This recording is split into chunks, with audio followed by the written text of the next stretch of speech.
Leo Montana.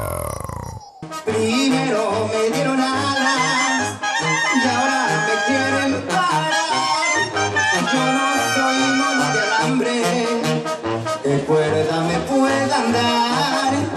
Yo no soy Juan Colorado, pero soy de Michoacán. ¿Cuánto costará la sierra de Michoacán a Colima? Yo traigo entre ceja y ceja del aguaje y aguilillas. Ahí los gallos son finos y las muchachas bonitas.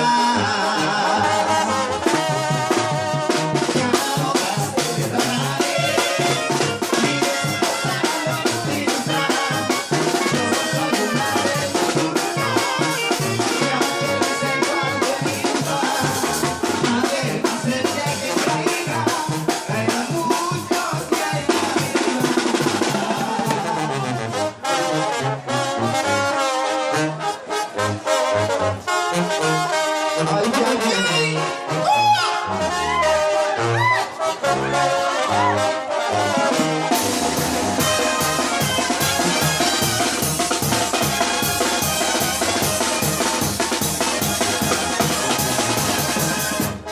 Me sacaron de Chirona porque así les convenía. Y el destino grande el sacó y me borran de la lista. No más vuelvo de Chicago, ya les pagaré esas cuitas.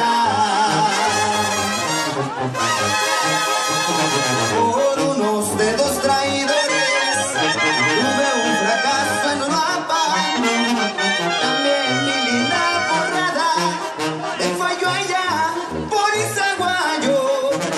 Yo soy tarasco efectivo, pronto les daré su pago.